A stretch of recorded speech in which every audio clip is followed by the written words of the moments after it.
All right. Hello, everyone, and welcome back to the PetroNerds podcast. It is March 30th, almost at the end of the month. It is Thursday, March 30th, 2023. This is episode 77 of the PetroNerds podcast. We're not close to 100, but we are getting there. And I am very delighted to have a special guest with me here today. This is the CEO of DeepWell Services, Mark Marmo. He is a friend of mine, and I think I'm allowed to say he's also a client of mine, but definitely a good friend and a leader in this industry and someone that everyone should know in the service sector. So, Mark, thank you so much for coming on the podcast. It's an absolute pleasure. Thank you. So why don't you tell us? I'm gonna timestamp this real quick, and then we'll get into what DeepWell Services is. And I know listeners love. I love the service sector, but I know listeners love to talk about the service sector because you're at the most critical junction of pricing and inflation and everything going on, and you're sort of it's a bellwether for the industry. But right now we've had a nice bump in oil prices this week, despite all the craziness in yields and what's going on in the banking side. Oil prices have jumped up partly because the contracts have rolled over, but we've jumped up to 70. We're north of $74 WTI. We're around $79 for Brent. Henry Hub is just getting murdered. We are around $2 for Henry Hub. I believe we touched one and change yesterday for a moment, which is not good, and particularly not good in the Marcellus, especially. Dutch TTF is hanging around at 13.59. The 10-year yield, the yields are really weird. You're seeing 2-year yields at north of 4%. You're seeing the 10-year yield at 3.55 right now. That's seen a lot of pressure. So you see 30-year mortgage rates correlated to the 10-year yield at about 6.6%.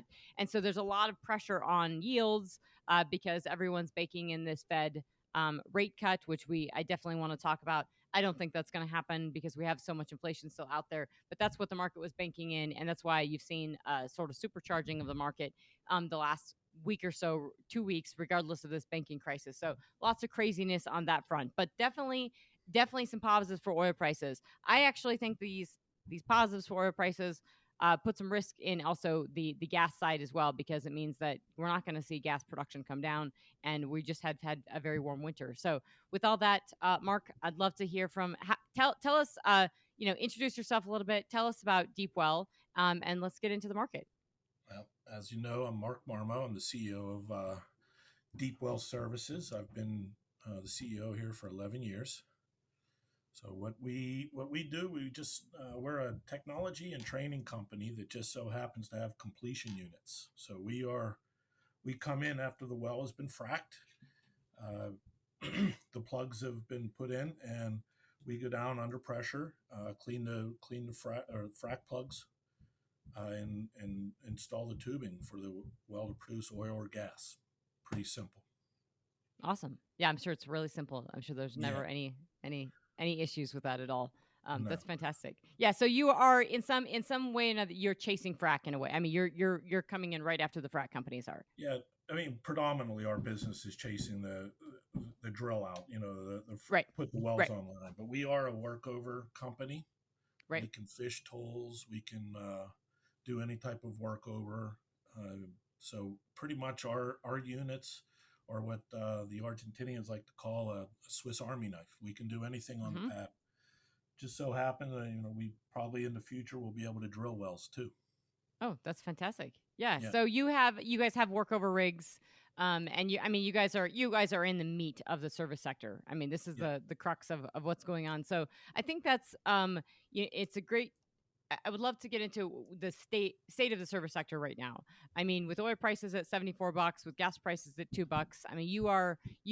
I mean, I know you're not located at this right second in the Marcellus, but that's where your offices in Zelienople and in Pennsylvania. So, the Marcellus is getting hammered, obviously, because of gas prices. But you guys are big in the Permian, and where else are you in the U.S.? In the Eagle Ford as well?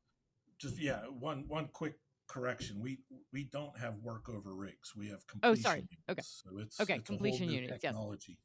Yes. But we started in 2012. We started in the Appalachian Basin, so we're obviously all through there to Utica. We moved into the Permian. Today we operate in the Permian with offices there in the Haynesville and in the Eagle Ford. Okay. And how? I mean, are you biggest and heaviest in the Permian right now in the Eagle Ford? The majority, we're pretty much even. Okay, 50% of our business is coming right now, believe it or not, from the Appalachian Basin. We're busier than ever in that, we even with $2 gas. But the yeah, I mean, the other 50 is New Mexico, Texas, Louisiana, right. and we do some call out work, out in the DJ and the Bakken and so forth. But we predominantly just stay in the Eagleford, Haynesville, Permian, and Marcellus. Okay, so we may see your stuff here on occasion outside of Denver, in the DJ and the Rockies, but not on a ready base on a Yeah, steady I basis. think there'll be a unit out there this maybe in April. So, Okay, awesome, awesome. and then we Apologies, also my operate in Argentina, and we'll be soon operating in the Middle East. oh, fantastic. Oh, that's really fantastic. So because of that, you do have a really good lay of the land, in terms of the market, in terms of activity, at least, the gauging of activity and what's going on. And, from, we talk about this a lot, offline, obviously, but there's obviously an uptick, and it takes a little while for the Middle East. They don't add rigs and go quite as fast as the rest of us, in the US when we add stuff back. But that's been growing and pretty strong and steady, sort of regardless of any dips in price over the last several months. So I would expect that to be continuing to look pretty robust, as well as stuff in South America. Are you seeing the same things? Yeah, we feel great. We'll be operating there in the Jafora in the Middle East, Yep. so that thing is getting busier. If we had the equipment, we'd be there now. Yeah, well, So, and for listeners, I think a lot of folks are no, but Jafurah Basin is the large shale basin. I mean, it is the shale basin, if I'm correct. Of yeah, now it is and unconventional. the Saudis have been going after natural gas in Jafurah for unconventional gas for several years, but it's picked up steam, and they've been slightly more vocal about it, and putting they've been drilling and putting money to it, but it's really about getting the economics right. And I would not underestimate the Saudis' commitment to producing increased volumes of natural gas, because increased volumes of natural gas in the Middle East are huge, because that allows them to use that natural gas for power, and that allows them to take all that crude that they use for power and actually export it. So I think those are critical factors that of why you target that, and also the ability to sort of export it. So yeah, that's awesome.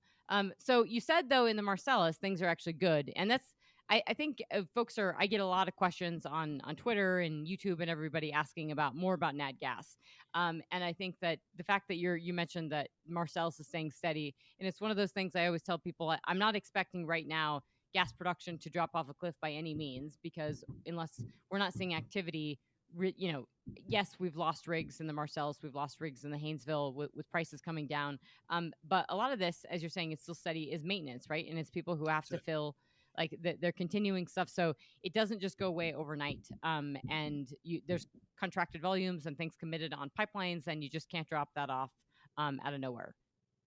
That's exactly right, and that's what we're seeing in the Marcellus.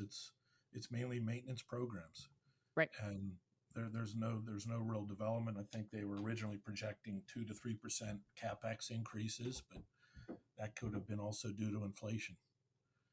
Right. But we'll see, and I think we'll see even in the Haynesville, it'll just be maintenance until this thing rebounds. I think hopefully more towards the end of this year and definitely next year.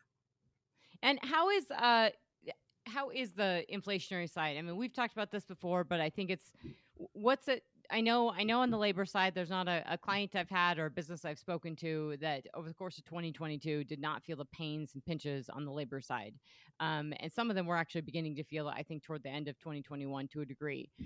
But as we're into 3 months now into 2023, is the labor side, I mean, from an inflationary standpoint and a labor standpoint, how are you guys feeling all that? Is it getting any better? Yeah, it's getting better. The supplies aren't as bad. There's not a log jam as it was Right. the prior 2 years here. That's not so much the issue. The issue is uh, again, it's going to be labor. You Right. can't stress it enough. It's finding enough people. Even your um, manufacturers and so forth, they can't find the people, which delays. Right. building equipment, which delays delivering stuff too. So Yeah, it's something I can't underscore enough to folks of the America has to get back to work. I mean, the world has to get back to work, but it's incredibly serious because all the data points are pretty bad. From a our productivity is down, our output per hour is down, the hours worked per week are down, and occupation and people actually working is down. And until that shifts, it creates for everyone who's doing business, particularly in oil and gas, it's extremely painful. I mean, it's still pretty painful, I think, in the service sector, or in services in across the U.S. But you hear it throughout the entire world. There's not a single area or place where they don't have workers, and now you have strikes. I mean, you have we've had strikes all over the course for the last couple of years in France, but you have them in Germany. You've got them in UK like crazy, and obviously in the U.S. we heard about the one in Los Angeles where teachers were striking, and there were 400,000 kids without school for a few days because they right. wanted a 30% pay increase. And I know it's hard for people to appreciate this. They may all want pay increases, but this is all extremely inflationary. So when people aren't working and people are striking, I mean, all this, puts weight for inflation, and it's a big problem for the Fed because they have to. They're wanting to slow down because of the banking issues going on now, but they really can't because the two big things in core inflation that are up are housing. And you can see that the moment, I mean, all the talk on, we haven't seen housing prices really come down yet, and services. It's still a lot to get people into work. It's still very expensive, and those have to start cooling, or we get wage price spirals, and that's also a big problem and bad for everyone, including this business.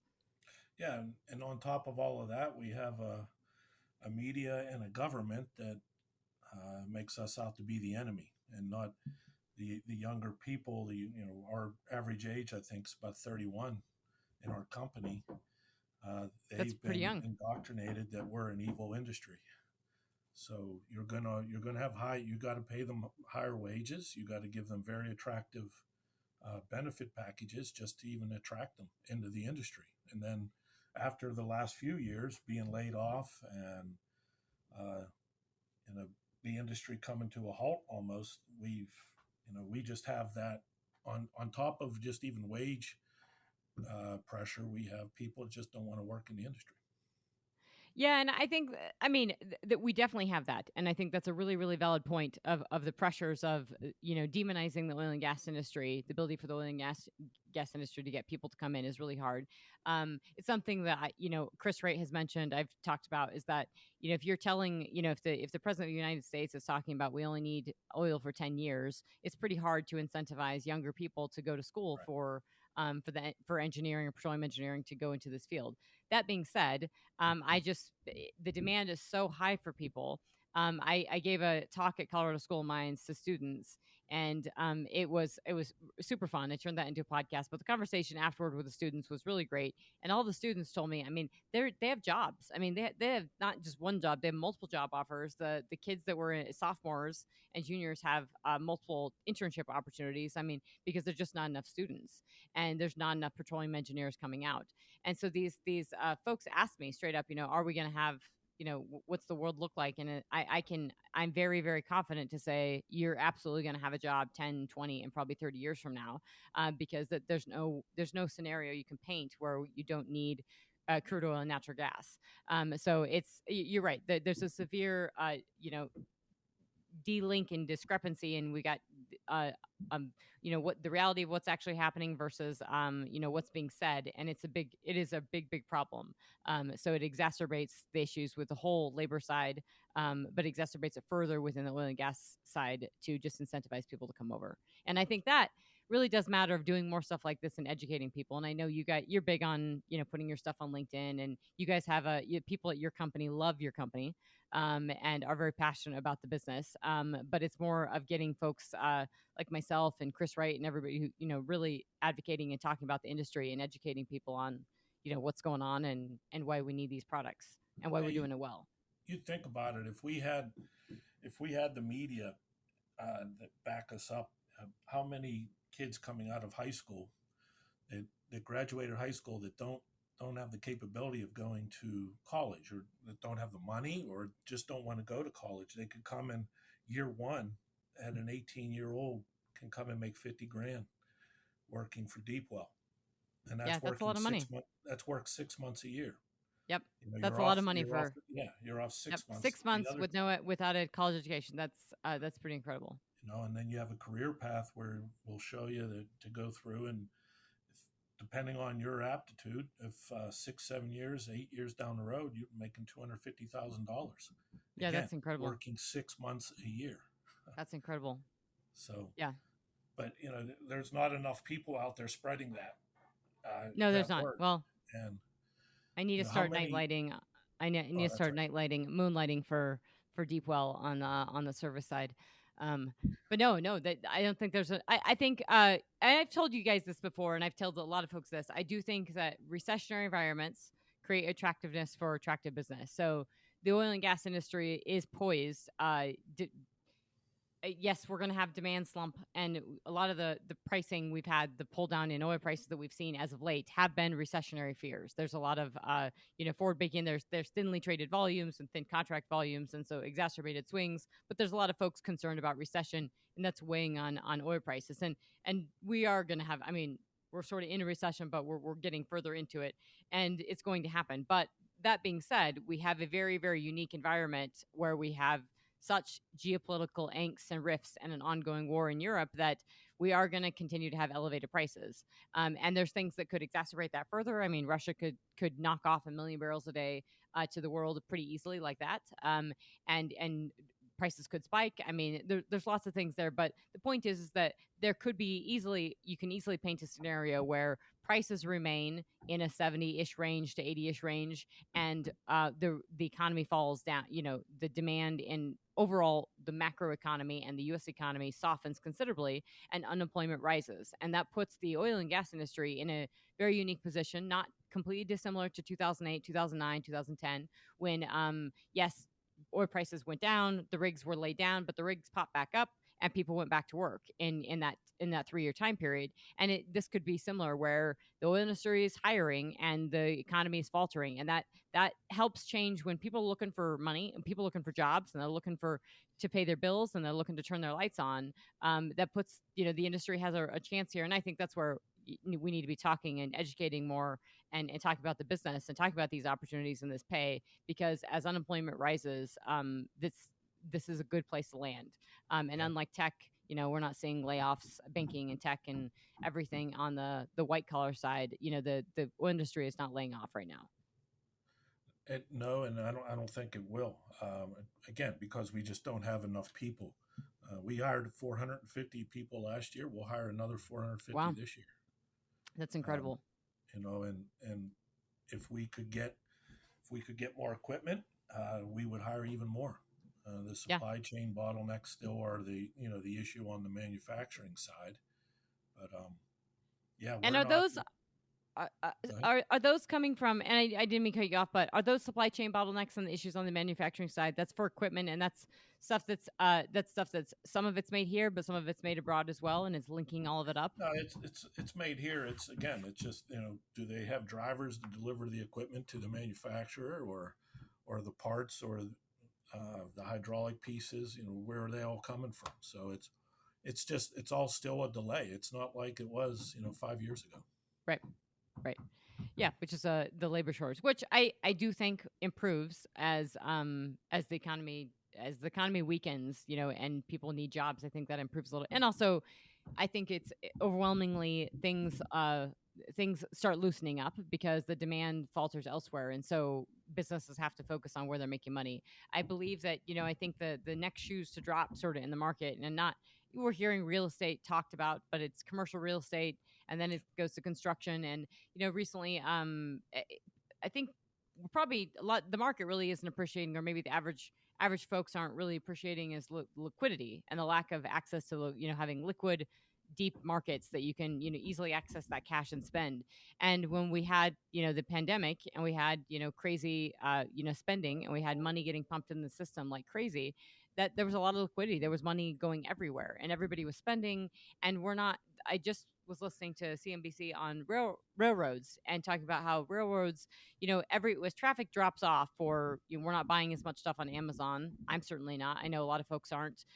You're not seeing as much of the goods in trucks. You're not seeing as much of the goods on railroads, and that's across the board. And so railroads they're not only moving less stuff, but they're also feeling a liquidity crunch. And as interest rates go up and their ability to access capital goes down, so it's all coming home to roost. It's just taking a while for it to work its way into the system. And I think for a lot of folks to recognize that and then price that in.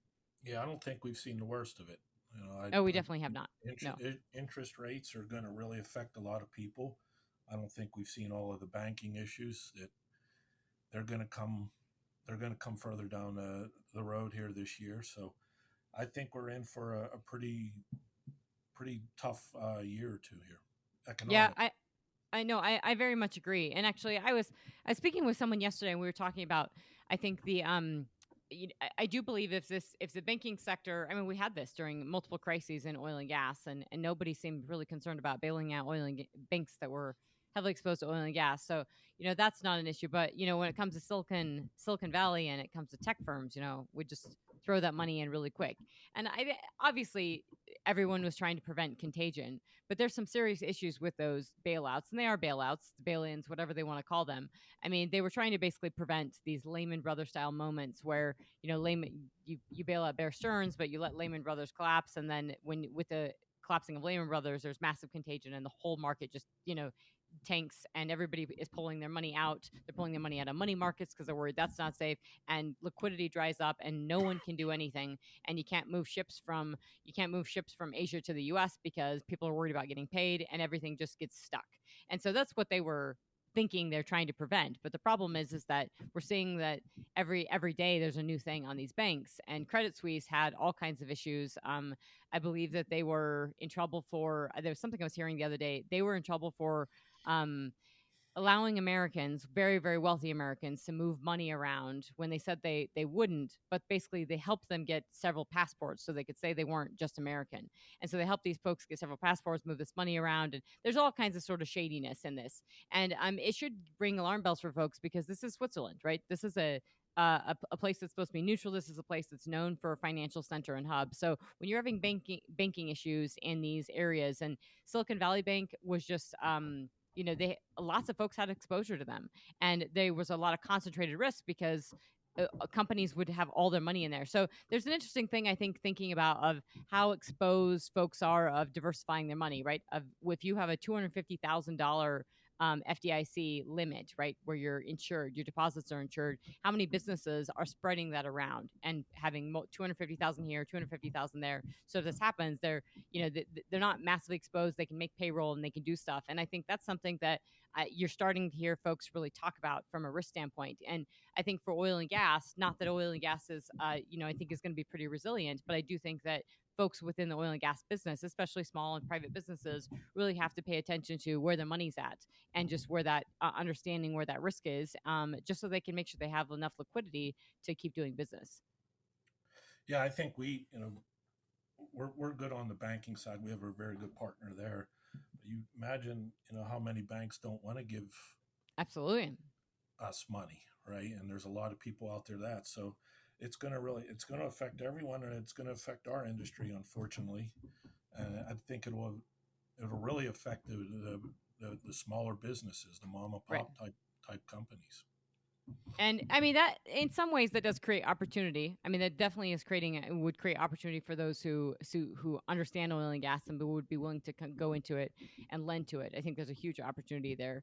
But yeah, there is pressure on especially small, much smaller than you guys, but small private companies that are exposed that just don't have the capacity to do deep risk diligence and things like that. And if I'm not calling for the banking sector to have a massive, huge fallout and going to be painful, but it's you can definitely see scenarios where smaller banks are not liquid enough and have had I mean, and the problem is there's so much money pulling out that was already pulling out of the system as interest rates were rising. I mean, any individual who had a little bit of cash, your Bank of America's, your main bank accounts aren't giving you any interest, but other folks were, high yield savings accounts were. So you move the money in a click of a button. on your phone or online, and you move that money over, and all of a sudden you get a high yield savings account that's giving you almost 4% interest. And the banks, that was in the run up to the SVB, people banks were starting to feel that, is that, and that's because they weren't offering that interest. And so the I mean, this is just beginning in terms of this Mhm. stuff of Yeah, really it's sort all of trickle appreciating down, that. and it's going It's to all take trickle time, down. but it's coming. Yeah. Everybody should be prepared. Have a strong balance sheet for Absolutely. sure. Have a strong balance sheet. And you guys, and as a private company, to be in the service sector in a business that's ripping, and have a strong balance sheet, and be heavy in business, and your biggest problem is getting people. I mean, those are all really good signs. I know the labor market's tight, but it's a good problem to have, to need more people, and to, for the business to be that robust. So that's fantastic. Um, so Mark and I talk about China and Russia and risk quite a bit offline, and when we're doing briefings, and all kinds of stuff. And obviously we've talked about the market and the economy and recession stuff. But I think we should talk about that. So I think another probably the Fed and banking and all this recession risk underappreciated surely by the stock market, because the stock market continues to just want to rebound. That's the nature of the business, is it wants to always go higher. But when it comes to Russia and risk and China and what's sort of going on in the world, what's interesting to me is that every time there is a crisis, so you haven't been hearing much about China or Russia on the news lately, or the war in Ukraine, because there's so much on the financial side and on the banking side. And it doesn't mean that this stuff sort of goes away. So I think what's, something really big for me and all the stuff I cover with China is that everybody sort of got really optimistic at the end of last year, when they had the 20th Party Congress, and they then, after the 20th Party Congress, they lifted the zero COVID, and everybody's just super excited because they're, everything's going to rip in China, and we're, everybody should reinvest in China, and their stock market's recovering, and it's just fantastic. And the trouble is that all the stuff that they had sold off for, and all the stuff they were really worried about outside of just zero COVID, those didn't go away. In fact, those have actually worsened significantly, from a regulatory standpoint, from what's going on within the government of China. I mean, those are getting worse. And then the war in Ukraine is still, we haven't taken a breather on it. It's still very much ongoing. And you've got China meddling with the peace deals, whether or not they're going to have a peace deal. They're putting out an essay every week on, whether it's ripping on U.S. hegemony, or it's talking about a 12-point peace plan, which is kind of meaningless, or it's, China going, Xi Jinping actually visiting Russia. And I think these geopolitical backdrops are really important. Obviously, they impact oil markets, and the overall economy very seriously, and have serious ramifications for the oil and gas business. But I think just overwhelmingly, these are huge geopolitical issues that are, overwhelmingly, to your point, not addressed by the media, not understood well, and just sort of off the radar for most folks, in terms of, why does that matter to me? But the consequences are pretty massive. Yeah, well, again, Trisha, as we've always talked, geopolitics rolls, in my opinion, rolls the world. You can't run a company, you can't really understand what's going on, let's say in Little Zealand and Opal, Pennsylvania, without understanding geopolitics. So that's why, again, why we have you, and get your great advice. But um, there's a lot that's, going. Everyone wants to talk about it. What black swan event comes right in a year, but they always do come, no Hmm. matter what. China reopening, and then all of a sudden the banks start to fail. So no matter what, you're not going to see commodity prices go through the roof again, because China's coming back on, because now we have banks failing that nobody predicted. Right. So staying in front of that stuff is extremely important. And I think the another concern that people have not appreciated with China, and I know people talk about it, but is that if they were to really rip open, and they haven't, so we're 3 months into 2023, the Chinese economy has not recovered. Not to say that it won't continue to recover. I mean, that's just a natural thing. If you're going from shutting cities under complete lockdown to cities not under complete lockdown, obviously folks are moving around, they're buying coffee, they're doing stuff, but buying coffee does not drive your economy. It is not it doesn't really have that growth, and I think we're definitely seeing that. And the numbers are completely cooked on everything. There is not a single data point out of China that you can trust, so it's very hard to really understand what's going on. But I think you can see it. Oil prices would be higher if things were much better. And China gets a lot of crude oil from Russia. China gets a lot of crude oil from Iran. China gets a lot of crude oil from Saudi Arabia, and they're definitely getting a lot of discounted crude, at severe discounts from Russia. So that helps, and they're getting discounted coal, they're getting discounted grain, so all this helps from an inflationary standpoint. But if their economy was really opened and ripping, we would see it would be inflationary. So that would be bad, because all the stuff that the Fed's done would sort of be in check again, and we're not seeing that. So there's some. I think that's also worrisome because it's not going to be the thing, like in 2008 when we all fell apart and China was still growing on a pretty strong pace. They're not going to be left, they're not going to be growing to sort of hold everything up. And they're also hurting because we're hurting as our demand is slumping.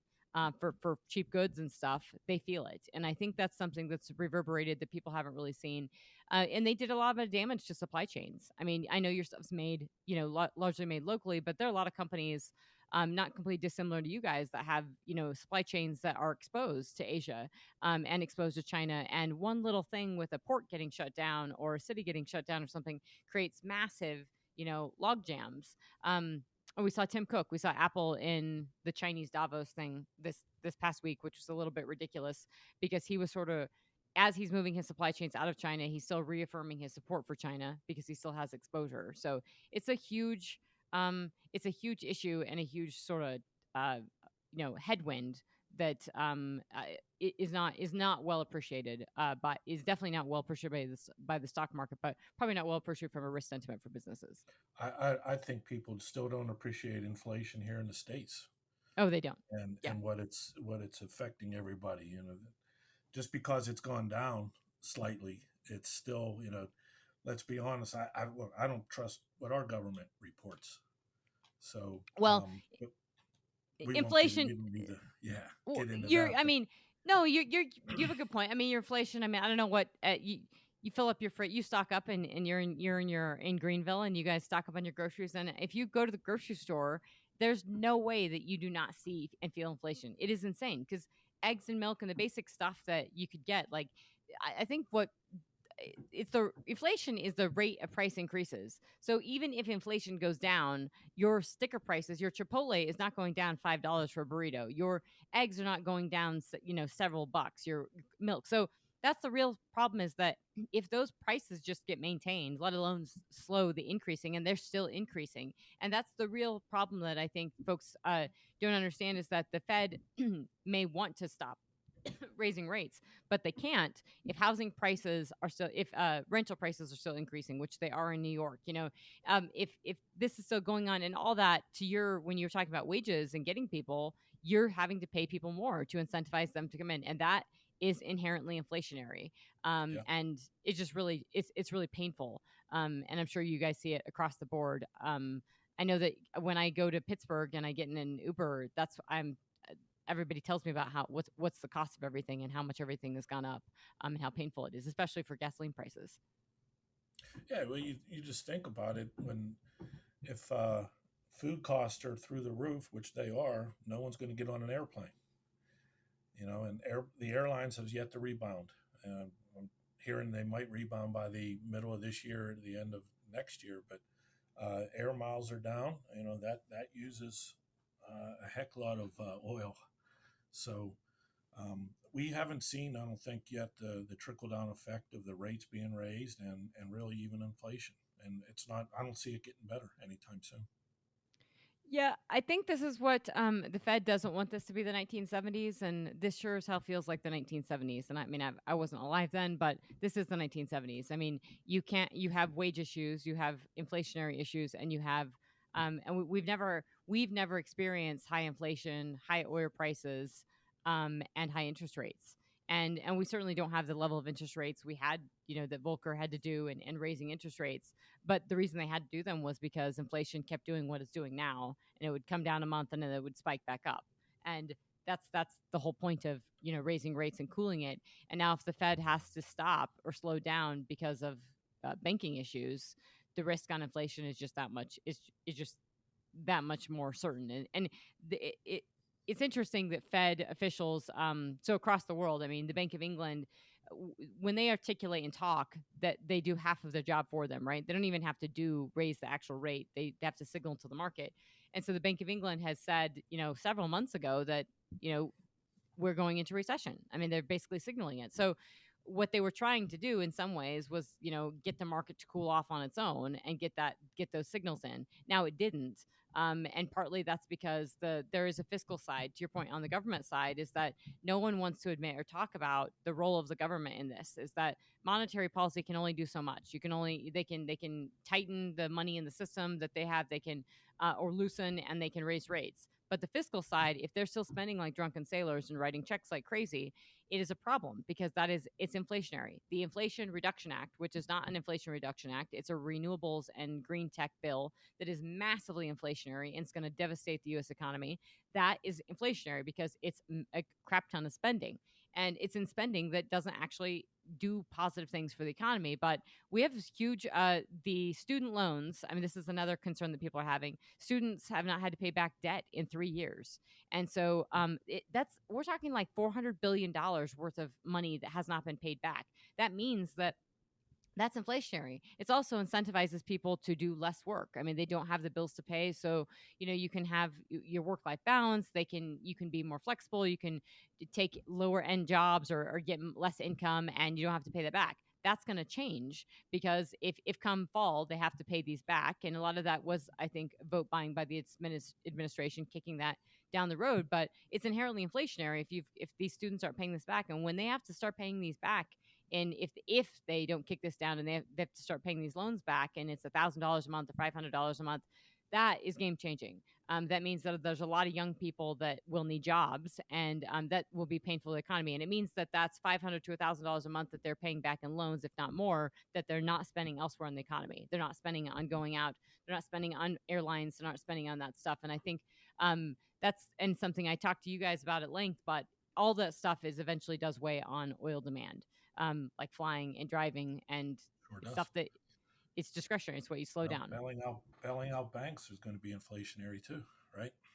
Yeah, no, bailing out banks is Oh, it is inflationary. I mean, well, and it's tricky. It's I guess it's also, well, it's also a moral hazard if you're bailing out everyone who up north of the north of your FDIC limits of $250,000, when you're saying we're going to bail out all of that. There's a lot of moral hazard there. And these businesses like the tech side, Silicon Valley Bank had a business model where they sort of had a lot of advisory services, and so there was an incentive to put all of your money, to be a big entity, to have all your money in a bank like that, and then have all their advisory services and everything. I mean, there's a lot of risk to that. And then they weren't managing their risk. They had a risk manager that wasn't working for apparently like 9 months. So I mean, that's just there's some pretty bad leadership there and everything. But yeah, when you're bailing out big banks, especially in sectors that are not doing well, that is inherently inflationary. And not to be said that we should have let everybody just collapse and people don't get their money. I'm not saying that, but there's risk to all that. well, we're hiring, so techies that have been laid off, come on and work at DeepWell. Yeah, and I've noticed that. I mean, you've done that. Whenever I come see you guys, there's and you guys come pick me up, and from the airport, I think there were some techies in the back. You guys had brought some people over on from different tech companies before, so it's sort of already happening. Yeah, again, it's a great industry, but we are highly technical. We always have to find ways because our customers, um, in times like this, oil or gas prices are $2. They can't afford to drill, right? Unless they're so unless they're profitable. So we have to find a way to again make their pads, their wells more profitable, and that's what technology is the key to this industry going forward.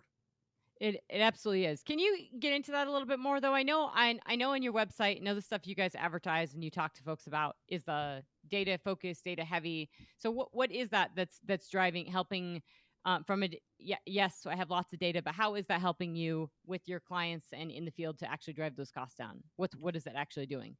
I think we have a database now of over 3,000 wells that we've drilled out that we can go in any circumstances, whatever pressure is on that well, however long that lateral is, we can go in and tell that customer, here's how long it's going to take us.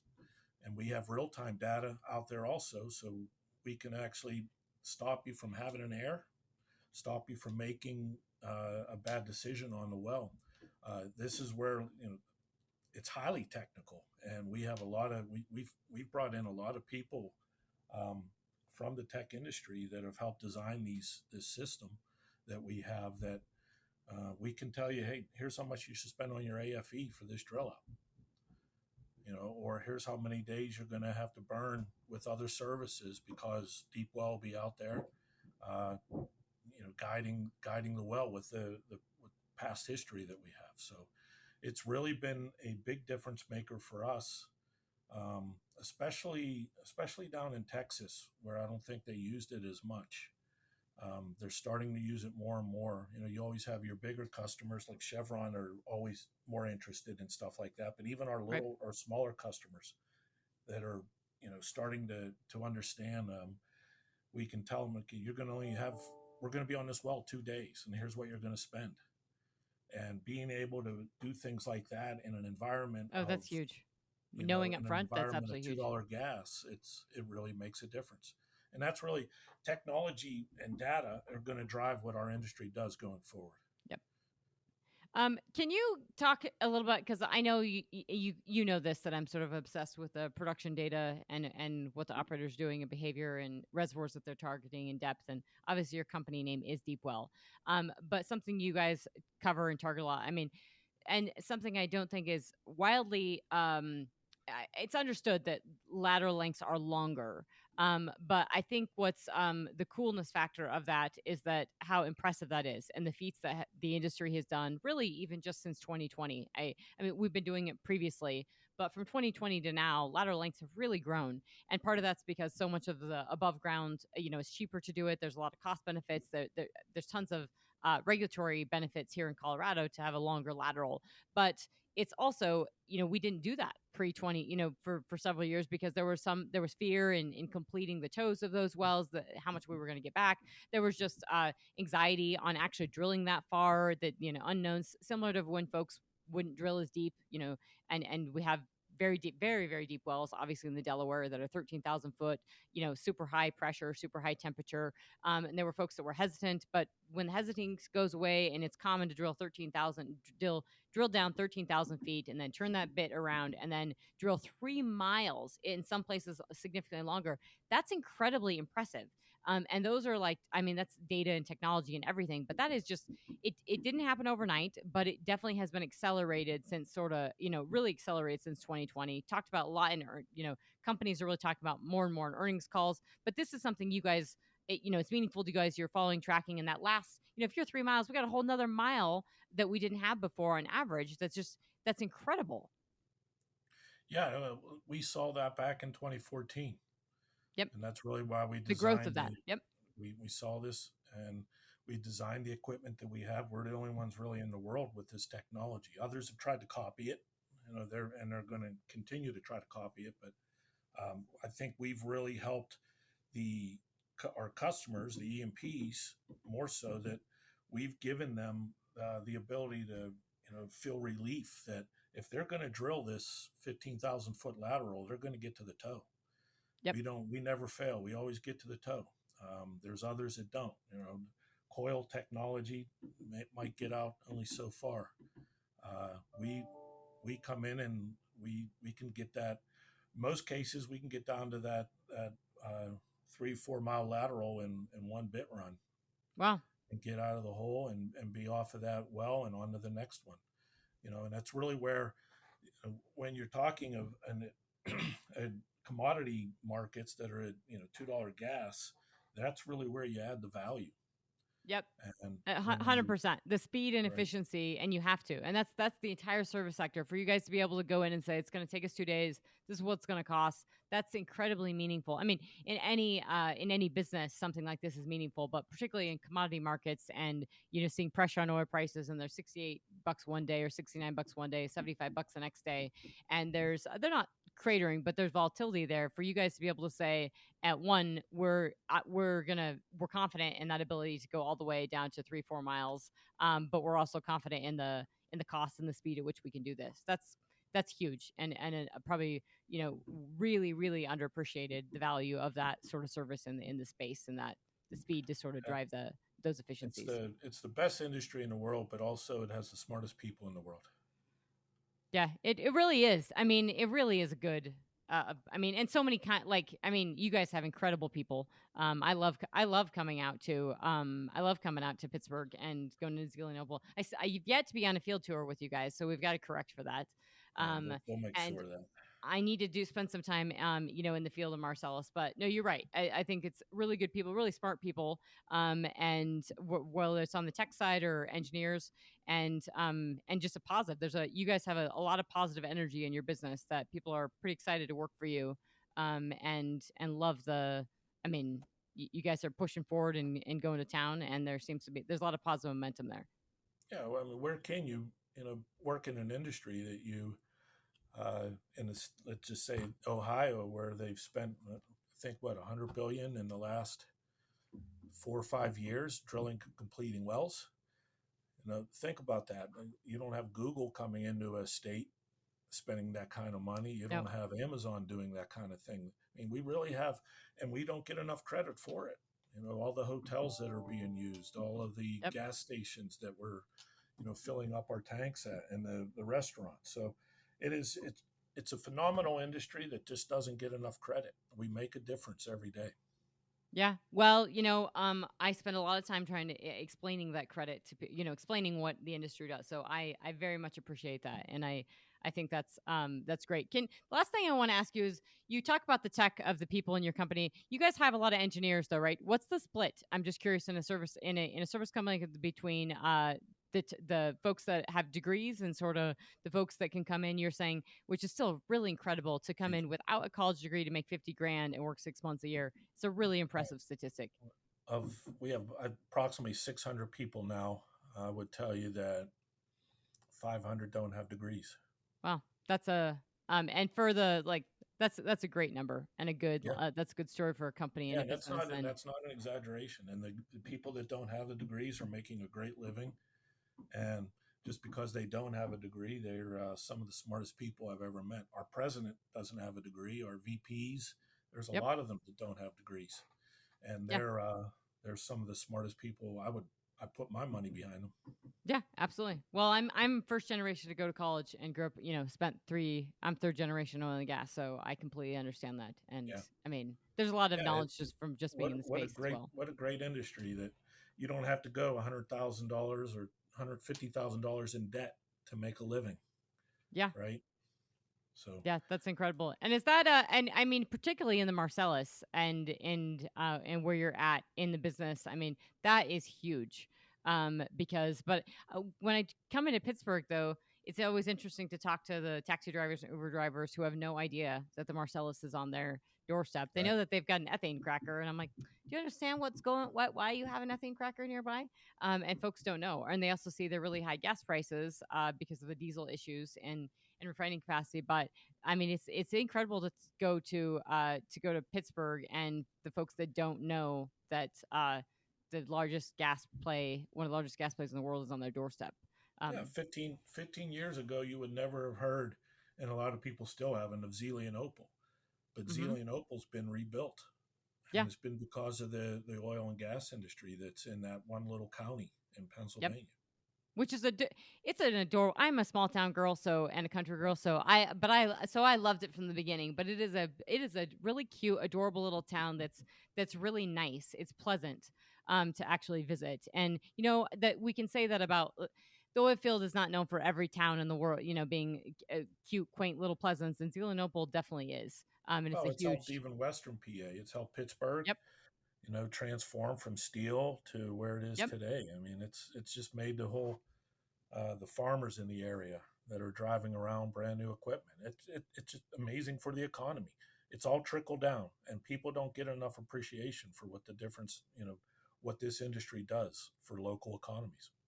Yeah, and you desperately, the Marcellus and the country, the world, and your neck of the world desperately need a pipeline built. Um, and that's something that I can't, in terms of the natural gas is such a competitive advantage for the U.S. I mean, it is something that changes the geopolitical has changed the geopolitical landscape and the leverage that the U.S. has and power dynamics that the U.S. has. It's something being threatened by these very aggressive the energy transition, climate policies, everything. But it's so incredibly important to appreciate how we have to build a pipeline out of the Marcellus and export this gas because that allows us to produce more and allows us to change the world and get more gas on the market. But it's a national and economic security issue that I think is it has to be addressed and is definitely not even being it's not on the radar for most folks at all, and it's massively underappreciated. Now, I would tell you, the people in East Palestine wish that stuff was moved by pipeline, right? Yep, I can. Yes they do. Or yes, So I'm sure they. Yeah, it's the that's safest way to move anything environmentally. The pipeline companies, they're amazing stewards of the environment, and they don't get enough credit. You know, mm-hmm. let's let's build pipelines and even at $2 and $3 gas, if we had enough pipelines, Oh, absolutely. companies would stay, and Yep. they would Yep. still develop, and they would Right. still spend money in our in Western PA, Eastern Ohio, and West Virginia. So Right. we do need pipelines. Unfortunately, in PA, we have a governor that's totally against, and we allow short-sighted thinking to get in the way. Well, it's the Marcellus has a lot, and I we can wrap up on this point, but the Marcellus does have a lot of similarities. I've mentioned this to you and to folks with the Marcellus Show Coalition. I think Colorado and the folks in Colorado on the oil front and the folks in the Marcellus need to team up a little more because the regulatory front that we face in the DJ Basin and a governor that doesn't also like oil and gas and legislatures that smash through regulations that have just really hurt this industry from Colorado, we went from 600,000 barrels a day of crude oil to 400,000 barrels a day because of the inability to get permits. And, from 6 BCF a day to 4 BCF a day. And I'm not saying that, I mean, you guys are capped, the Marcellus is capped about 35 billion cubic feet per day of production. 35 BCF a day is sort of capped. But you are very, very right. And it's a really good point to point out is that I, a lot of folks, when we think about pipelines, redundancy is huge. So, yes, I mean, we overbuild pipelines, but the redundancy in pipelines allows production to really accelerate and continue. And so, even if, it's even if you're $2 an MCF for gas, the fact that one, folks are still drilling, completing wells in the Marcellus because they have maintenance and everything, but it's also they know it really well. It's a smaller molecule. It is easy to get this out of the ground, and these wells in the Marcellus are I mean, a lot of lengths are longer. They are monsters right now. I mean, the productivity is fantastic. I mean, there's a lot. The Marcellus has a lot of love left to give. I mean, the rock has barely touched its sort of potential. And I think even if prices are low, which, when you build pipelines out and you have more of an export capacity, you should have higher prices. Last year we averaged $6 an MCF, which was probably too high. But if we were at a $4 an MCF range, that's really healthy for the global market, for the US market, for producers, for consumers, and we can get there. I mean, we've had a lot of volatility in gas prices, but I think we could actually get there with pipelines. So I think it's incredibly serious to sort of get it off the radar. But what is the? I mean, you don't have a governor that wants to do it. You work with the Marcellus Shale Coalition. Are folks really doing enough on the lobbying side? It's frustrating to me that Manchin didn't. I think Joe Manchin wanted to do it, but it's not hitting. To me, it needs to be elevated from a energy security level, from a national security level to an economic security level. It needs to be talked about in the context of China. It needs to be talked about in the competitive leverage that the U.S. has that we have to get a pipeline built. We have to. Look, the biggest roadblock are regulatory issues, and it's government. And I guess down the trickle down on that is um, it's the courts. If the courts could free us up. Look at the MVP. How many years that pipeline has been caught Yeah. up? I think they have what 90 more miles to go, Yep. in the That's like billions of every. dollars. Yep. And you just think if you build the pipelines uh, to the coast of Philadelphia, then maybe we could get gas up into the New England area. They're not paying Absolutely. $16 to $20 an MCF, right? Yep. Or they're not buying Russian gas like Yeah. they've been in the past. Yep. So, And yeah, we burning diesel instead, and yeah, burning, and like. yeah, and heating oil, right? Yep. So, yeah, I think our biggest problem are the courts and obviously the local governments that are so short sighted. Philadelphia, that doesn't really get any benefit. They control what happens in the state of PA. Yeah. Yeah. Well, you know that I have been up there, spoken to SPE groups, ready and willing to do as much help and work as I can, on the educating front and helping front. You guys have great people. It's a great business, and it's 35 BCF a day that is needed in the U.S. market. I mean, it's nearly half of our demand, that is being provided in one basin. Half of U.S. demand is basically being provided in one basin, and that is just that's incredible. And has the ability to. I mean, the entire U.S. demand could be probably provided for in the Marcellus, with the right technical feeds and pipelines.